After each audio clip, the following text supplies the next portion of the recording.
Assalamualaikum warahmatullahi wabarakatuh. Halo teman-teman semuanya, selamat datang kembali di Saiful Rahman Channel. Pada kesempatan kali ini, saya ingin sharing bagaimana membangun impian meraih masa depan. Ini sebenarnya slide PPT yang pernah saya sampaikan dalam seminar kepemudaan di Uniba, Universitas Bahauddin, Sumeneb. Tepatnya alamatnya ada di Batuan pada tanggal 22 Desember 2019 yang lalu. Saya menyampaikan materi ini di hadapan sekitar hampir 100 peserta. Di sana terdiri dari mahasiswa dari berbagai perguruan tinggi di Sumeneb dan juga ada yang bukan mahasiswa ternyata setelah saya telusuri. Bagaimana sih membangun impian meraih masa depan? Sebenarnya di sini lebih banyak saya mencantumkan quotes-quotes yang tujuannya adalah agar mudah dipahami oleh peserta, mudah ditangkap, tapi juga memberikan motivasi. Karena kebetulan saya diundang untuk memberikan motivasi, sebab saya juga berasal dari Sumeneb. Tujuan panitia adalah bagaimana agar Sumeneb itu, anak-anak di Sumeneb khususnya mahasiswa, juga memiliki semangat untuk bangkit, untuk menjadi orang yang berkiprah di dunia, di nasional maupun internasional. Gitu. Pertama adalah saya sampaikan kepada mereka bahwa bersyukur itu bukan sekadar menerima apa adanya, tapi yang juga tak kalah penting adalah memanfaatkan dan mengembangkan apa yang diterima untuk tujuan mulia. Jadi makna bersyukur itu tidak dimaknai secara sempit. Misalnya kita bekerja kemudian dapat uang 10.000, ya sudah disyukuri saja. Maka menurut saya bukan hanya seperti itu. Jadi bersyukur itu bagaimana uang 10.000 itu juga dimanfaatkan, bahkan juga dikembangkan untuk tujuan-tujuan mulia. Misalnya dimanfaatkan yaitu untuk menafkahi keluarga atau untuk membeli hal-hal yang memang sesuai dengan syariat agama, bukan untuk hal-hal yang dilarang oleh syariat agama. Atau misalnya dikembangkan, yaitu dijadikan sebagai modal bisnis, sehingga bisnis itu bisa berkembang. Jadi uang 10.000 itu tidak stuck hanya di 10.000, tapi justru bisa dikembangkan. Kemudian yang kedua, 90% yang kamu takutkan tidak terjadi dalam kenyataan. Saya ingat kata-kata ini dari ada sebuah pernyataan yang memang mengatakan begitu. Bahwa seringkali kita berhadapan dengan sesuatu dan kita merasa takut. Padahal sesuatu yang kita takutkan itu belum tentu menjadi kenyataan.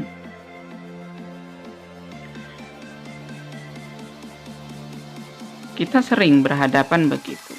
Jadi terkadang kita takut untuk mencoba sesuatu yang baru. Takut gagal, takut mengecewakan, takut nanti tidak sesuai dengan harapan. Tapi ternyata setelah dijalani, ternyata tidak terjadi seperti itu. Kegagalan, rasa kecewa yang mungkin akan didapatkan, itu tidak terjadi dalam kenyataan. Itu hanya ada dalam rasa takut. 90% yang kamu takutkan tidak terjadi dalam kenyataan. Nah, kalau kita membaca juga ada sebuah buku Gary penulisnya. Jadi judulnya itu kalau saya tidak salah ingat, Perbaiki Dulu Hidupmu. Dia mengatakan bahwa sebenarnya apa yang terjadi itu sudah sesuai dengan apa yang kita pikirkan. Jadi misalnya kegagalan. Kenapa kegagalan itu terjadi? Salah satunya itu karena sudah termindset di alam bawah sadar kita bahwa apa yang akan kita lakukan itu akan menemukan kegagalan. Sehingga ketika kita melakukannya pun kita tidak bisa 100%. Kita melakukannya setengah-setengah karena kita sudah terbangun di alam bawah sadar kita bahwa kita akan menemukan kegagalan. Akibatnya apa? Kegagalan itu benar-benar terjadi. Karena itu yang paling penting yang harus kita bangun terlebih dahulu adalah keyakinan. Kita perlu memiliki keyakinan untuk mencapai sesuatu yang kita impikan. Kemudian kita melaksanakan keyakinan itu. Kemudian hanya bangkai ikan dan sampah yang mengikuti arus air. Ikan hidup memilih jalan hidupnya sendiri. Kita tahu bahwa kebenaran tidak bergantung kepada kuantitas. Kebenaran adalah kebenaran itu sendiri. Dan dalam menjalani proses hidup ini, kalau kita hanya ikut-ikutan, maka tidak ubahnya kita seperti bangkai ikan atau sampah. Kalau hanya ikut-ikutan, ada orang ke barat, ikut ke barat, ada orang ke timur, ikut ke timur, tanpa mempertimbangkan banyak hal. Kalau kita memang memiliki semangat yang baik, spirit yang baik, motivasi yang baik, kita tidak akan mudah ikut arus. Kita akan memilih, kita akan menentukan, memikirkan terlebih dahulu arus ini akan membawa kita ke arah kebaikan atau tidak. Lebih baik kita memilih jalan sendiri meskipun lebih baik kita memilih jalan sendiri dan tidak diikuti banyak orang, tapi kita berada dalam koridor yang benar. Jangan hanya karena ada banyak orang ke timur, kita ikut ke timur, padahal itu sudah jelas-jelas salah. Kemudian hanya ada dua pilihan, jadi laron yang mendekati lampu lalu mati, atau jadi lampu yang akan selalu didekati. Hidup ini sebenarnya ada dua pilihan, jadi laron. Jadi laron itu apa? Kita berbondong-bondong datang ke sumber penghidupan. Misalnya kita datang ke Jakarta, gitu. Datang ke sana, gitu. Atau kita datang ke orang yang bisa memberikan banyak keuntungan bagi kita. Kita datang ke sana, bondong-bondong. Kemudian kita mati di sana. Ya tak ubahnya laron. Tapi berbeda dengan orang yang mau menjadi lampu. Dia yang akan didatangi oleh orang, bukan dia yang datang ke orang, tapi dia yang didatangi. Tapi untuk menjadi lampu penerang tentu tidak mudah. Sebuah lampu bisa nyala ketika dia itu harus disetrum. Jadi seseorang bisa didatangi banyak orang karena ada kelebihan yang ditawarkan. Misalnya karena ilmunya, atau karena hartanya, jabatannya, dan sebagainya. Tapi tentu saja untuk mendapatkan ilmu sehingga bisa menjadi penerang, atau mendapatkan harta sehingga menjadi sumber penghidupan, atau memiliki jabatan sehingga menjadi label kebanggaan, tentu tidak mudah, memerlukan perjuangan yang keras. Karena itu pilihan kita hanya dua-dua itu. Kalau kita ingin menjadi lampu, maka kita harus bekerja keras. Ya kalau tidak mau menjadi lampu, ya jadi laron saja. Tinggal datang, kemudian mati di sana. Kemudian setiap orang punya alasan untuk menyerah, tapi tidak setiap orang mau berusaha dengan sungguh-sungguh untuk membuat impiannya jadi nyata. Banyak orang sedikit saja berjuang, kemudian dia menyerah. Mengatakan bahwa melabeli dirinya, ini bukan bakat saya. Saya tidak akan sukses di bidang ini. Tapi meskipun dia punya impian untuk mencapai itu. Kita mengenal ada istilah hangat-hangat tai ayam. Nah, tapi tidak setiap orang mau berusaha dengan sungguh-sungguh untuk membuat impiannya nyata. Dia punya impian untuk meraih sesuatu, tapi ketika lelah sedikit sudah menyerah. Tidak banyak orang yang mau berjuang dengan sungguh-sungguh untuk mencapai apa yang dia inginkan. Karena itulah, karena sedikit orang-orang yang mencapai yang diinginkan itulah, maka dia menjadi istimewa. Maka saya pernah mengatakan bahwa jika kita ingin menjadi istimewa, jadilah minoritas yang berkualitas. Kalau hanya satu orang, misalnya hanya satu orang yang sukses, yang ranking 1, maka dia menjadi istimewa. Tapi kalau semua orang sudah ranking 1, jadi dia nggak istimewa lagi.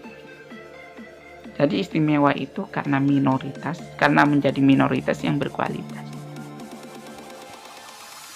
Kemudian ubahlah kepahitan jadi sumber daya untuk meraih kesuksesan. Tidak ada jalan sukses yang instan. Pasti memerlukan akan melewati jalan terjal dan berliku. Nah, jalan terjal, rasa pahit, omongan orang, itu jangan dijadikan sebagai alat untuk menjustifikasi kita bahwa kita itu tidak mampu sehingga kita menjadi minder, jangan. Tapi ubahlah omongan orang itu, jalan berliku itu menjadi spirit untuk terus bangkit untuk meraih kesuksesan.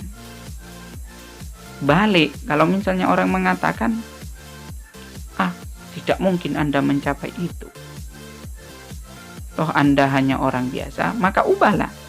Saya akan buktikan bahwa saya orang biasa yang akan menjadi luar biasa. Maka ubah itu menjadi sumber daya bagi kita untuk meraih kesuksesan. Ingat, perubahan tidak pernah menunggumu. Berubahlah atau kau akan tenggelam di dalamnya. Matahari terbit dari timur itu tidak menunggu Anda bangun. Anda mau bangun ataupun tidak, matahari pasti akan tetap terbit.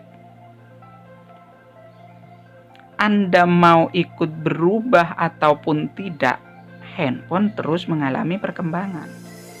Nah, oleh karena itu pilihannya hanya 2. Anda mau berubah atau tidak. Jika Anda tidak berubah, maka bersiaplah untuk ketinggalan zaman. Karena itu, teruslah berubah, teruslah berkembang. Karena manusia itu memang ditakdirkan untuk terus berubah. Yang tidak berubah itu hanya satu, yaitu Tuhan. Jika kita tidak berubah, maka kita akan musnah. Cobalah bangun tekad yang kuat, pantang pulang ke sarang sebelum impian jadi kenyataan. Sebab pemicu utama kegagalan adalah menyerah sebelum berperang. Ini sering kita alami. Seringkali kita sudah menyerah padahal kita belum mencoba. Misalnya, saya ingin kuliah, tapi orang tua saya kan pekerjaannya hanya begini, tidak mungkinlah mampu, tidak apalah, tidak mungkinlah, nanti pasti saya akan berhenti di tengah jalan. Akhirnya menyerah duluan. Ya sudahlah, saya nggak perlu kuliah, kerja saja. Nah, coba seandainya dia terus bangkit, saya meskipun pekerjaan orang tua hanya seperti ini, saya tetap harus kuliah. Saya harus bisa mengubah kehidupan ini menjadi lebih baik. Coba saja. Nanti kalau sudah ada di sana di ruang kuliah, maka mau tidak mau pikiran ini pasti akan berkembang untuk terus melanjutkannya. Untuk tidak berhenti di tengah jalan. Nah, ketika kita sudah sampai di situ, tidak berhenti di tengah jalan, maka secara otomatis kreativitas kita akan bangun, akan bangkit. Demikian dari saya 8 quotes yang pernah saya sampaikan di dalam seminar kepemudaan pada 22 Desember 2019 lalu. Sengaja Ini saya share di sini untuk teman-teman, siapa tahu bermanfaat dan juga menjadi motivasi. Jika teman-teman suka, jangan lupa subscribe dan tekan tombol loncengnya agar teman-teman selalu bisa mengikuti update terbaru dari Saiful Channel. Share dan tinggalkan komen jika ada yang ingin disampaikan. Demikian, terima kasih. Wassalamualaikum warahmatullahi wabarakatuh.